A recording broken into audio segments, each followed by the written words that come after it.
नमस्कार दोस्तों, आज इस वीडियो में हम जानेंगे श्रावण मास कृष्ण पक्ष वर्ष 2024 कामिका एकादशी व्रत के शुभ मुहूर्त के बारे में, पारण कब और किस समय से किया जाएगा, व्रत महत्व के बारे में और फिर सुनेंगे कामिका एकादशी की व्रत कथा।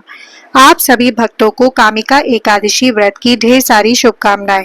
आप सभी के जीवन में लक्ष्मी नारायण की कृपा से आप सभी को सभी प्रकार के सुख और समृद्धि की प्राप्ति हो। लक्ष्मी नारायण आप सभी भक्तों की कामनाओं को पूरा करे। श्रावण मास में पड़ने वाली कृष्ण पक्ष की एकादशी को कामिका एकादशी और कामदार एकादशी के नाम से जाना जाता है। यह व्रत भगवान श्री कृष्ण भगवान विष्णु को अति प्रिय होता है। सच्ची श्रद्धा के साथ, नियम और निष्ठा के साथ कामिका एकादशी का व्रत धारण करते हैं।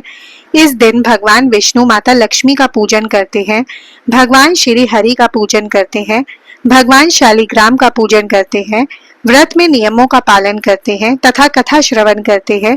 तो इस व्रत के प्रभाव से वाजपेयी यज्ञ के समान पुण्य फलों की प्राप्ति होती है तथा ब्रह्म हत्या आदि पापों से मुक्ति दिलाता है। इस व्रत को करने वाला धन, पुत्र, पौत्र आदि सुख भोगता है तथा अंत समय में भगवान विष्णु की कृपा से वैकुंठ धाम की प्राप्ति होती है। एकादशी का व्रत, जो कि प्रत्येक माह के कृष्ण पक्ष और शुक्ल पक्ष की एकादशी तिथि के दिन धारण किया जाता है, इस एकादशी और 11 व्रत के नाम से जाना जाता है।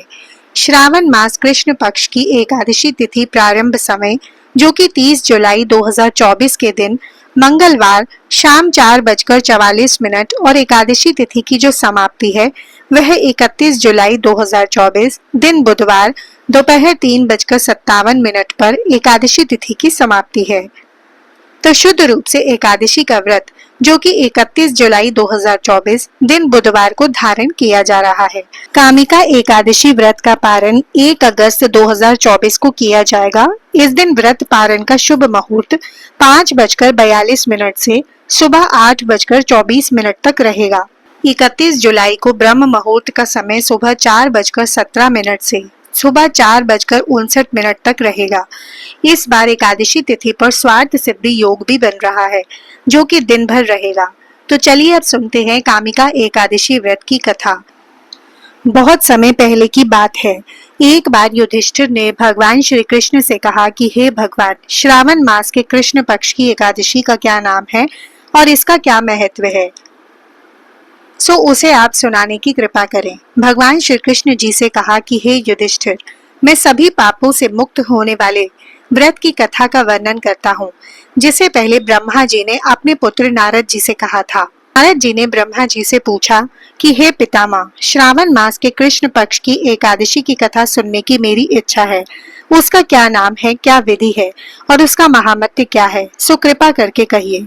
नारद जी के ये वचन सुनकर ब्रह्मा जी ने कहा, हे नारद, लोगों के हित के लिए तुमने बहुत सुंदर प्रश्न किया है। श्रावण मास की कृष्ण पक्ष की एकादशी का नाम कामिका है, जिसके सुनने मात्र से वाजपेयी यज्ञ का फल प्राप्त होता है।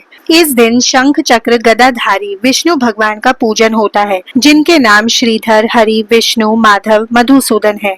उनकी पूजा करने से जो फल मिलता है सो सुनो। जो फल गंगा, काशी, नैमिषारण्य और पुष्कर स्नान से मिलता है, वह विष्णु भगवान के पूजन से मिलता है। जो फल सूर्य व चंद्र ग्रहण पर कुरुक्षेत्र और काशी में स्नान करने से, समुद्र वन सहित पृथ्वी दान करने से, सिंह राशि के बृहस्पति में, गोदावरी और गंडकी नदी में भी स्नान करने से प्राप्त नहीं होता, वह भगवान विष्णु के पूजन से मिलता है। जो मनुष्य श्रावण मास में भगवान का पूजन करते हैं, उनसे देवता, गंधर्व और सूर्य आदि सभी पूजित हो जाते हैं। अतः पापों से डरने वाले मनुष्य को कामिका एकादशी का व्रत और विष्णु भगवान का पूजन अवश्यमेव करना चाहिए। पाप रूपी कीचड़ में फंसे हुए और संसार रूपी समुद्र में डूबे मनुष्यों के लिए इस एकादशी का व्रत और भगवान विष्णु का पूजन अत्यंत आवश्यक है। इससे बढ़कर पाप के नाशों का कोई उपाय नहीं है। हे नारद, स्वयं भगवान ने यही कहा है कि कामिका व्रत से जीव को योनि को प्राप्त नहीं होता। जो मनुष्य इस एकादशी के दिन भक्ति पूर्वक तुलसी दल भगवान विष्णु को अर्पण करते हैं, वे इस संसार के समस्त पापों से दूर रहते हैं। भगवान विष्णु रत्न, मोती, मणि तथा आभूषण आदि से इतने प्रसन्न नहीं होते जितने तुलसी दल से। तुलसी दल पूजन का फल 4 भार चांदी और 1 भार स्वर्ण दान के बराबर होता है। हे नारद, मैं स्वयं भगवान की अति प्रिय तुलसी को सदैव नमस्कार करता हूँ। तुलसी के पौधे को सींचने से मनुष्य की सब यातनाएं नष्ट हो जाती हैं। दर्शन मात्र से सब पाप नष्ट हो जाते हैं और स्पर्श से मनुष्य पवित्र हो जाता है। कामिका एकादशी की रात्रि को दीप दान तथा जागरण के फल का महामध्य चित्रगुप्त भी नहीं कह सकते। जो इस एकादशी की रात्रि को भगवान के मंदिर में दीपक जलाते हैं, उनके पितर स्वर्ग लोक में अमृत पान करते हैं तथा जो घी या तेल का दीपक जलाते हैं, वे 100 करोड़ दीपकों से प्रकाशित होकर सूर्य लोक को जाते हैं। ब्रह्मा जी कहते हैं, हे नारद, ब्रह्म हत्या तथा भ्रूण हत्या आदि पापों को नष्ट करने वाली कामिका एकादशी का व्रत मनुष्य को यत्न के साथ करना चाहिए। कामिका एकादशी के व्रत का महामध्य श्रद्धा से सुनने और पढ़ने वाला मनुष्य सभी पापों से मुक्त होकर विष्णु लोक को जाता है। चलिए भक्तों, अब कामिका एकादशी व्रत की कथा श्रवण करते हैं। प्राचीन काल में एक गांव में क्रोधी स्वभाव के ठाकुर रहते थे। एक दिन उन ठाकुर का एक ब्राह्मण से झगड़ा हो गया और उन्होंने गुस्से में उस ब्राह्मण की हत्या कर दी। अपने पापों को मिटाने के लिए ब्राह्मण का अंतिम संस्कार करने की इच्छा जाहिर की, लेकिन ब्राह्मण ने उन्हें ऐसा नहीं करने दिया। ठाकुर पर हत्या का दोष लग गया।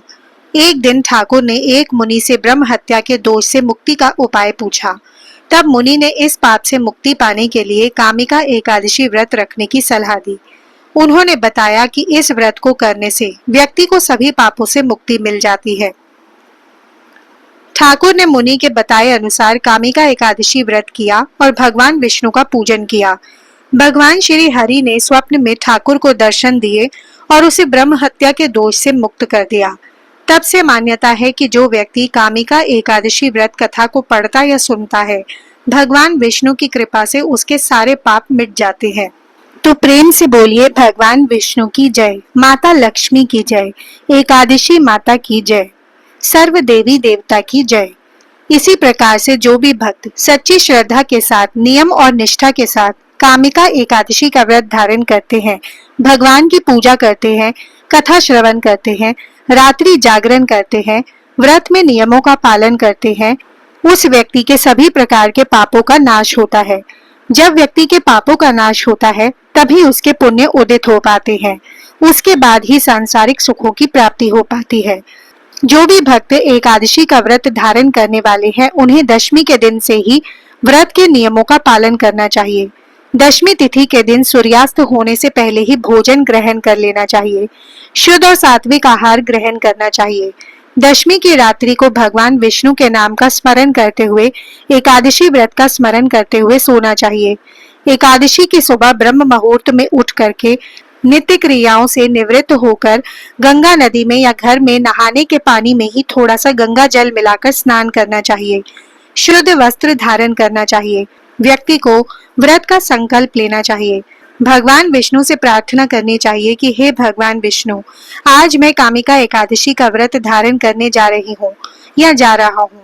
इस प्रकार से भगवान से प्रार्थना करें, मेरे सभी प्रकार के पाप नष्ट हो जाएं, हमें पुण्य फलों की प्राप्ति हो। आपके मन में जो भी इच्छा हो, जो भी कामना हो, वह भगवान से कहें कि यह कार्य मेरा निर्विघ्न पूरा हो। आप हमें अपना आशीर्वाद प्रदान करें। इस प्रकार भगवान से प्रार्थना करके एकादशी तिथि के दिन रात्रि उपवास रहते हुए भगवान का सुबह और शाम के वक्त पूरे विधि विधान के साथ पूजन करना चाहिए।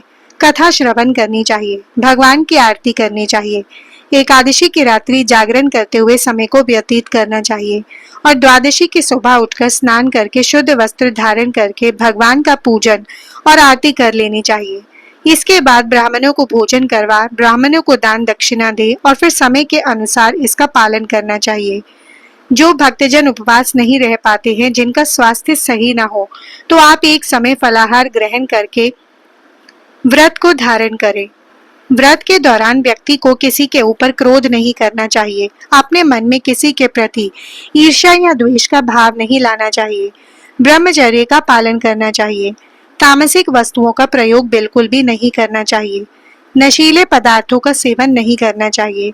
धर्म का आचरण करते हुए रहना चाहिए। इस दिन भगवान विष्णु के चरणों में अपना मन लगाना चाहिए। इस दिन जहां तक बन सके ओम नमो भगवते वासुदेवाय या श्री कृष्ण गोविंद हरे मुरारी आदि का जप करते रहना चाहिए। इससे भगवान विष्णु अपने भक्तों पर अति प्रसन्न होते हैं और अपनी कृपा प्रदान करते हैं। तो आशा करती हूँ दोस्तों यह जानकारी आपको अच्छी लगी होगी। ऐसे ही ज्ञानवर्धक जानकारी प्राप्त करने के लिए आप हमारे चैनल को सब्सक्राइब कर लें और बेल आइकन को जरूर प्रेस करें। वीडियो को लाइक जरूर करें और वीडियो को शेयर करें। जय श्री राधे कृष्ण।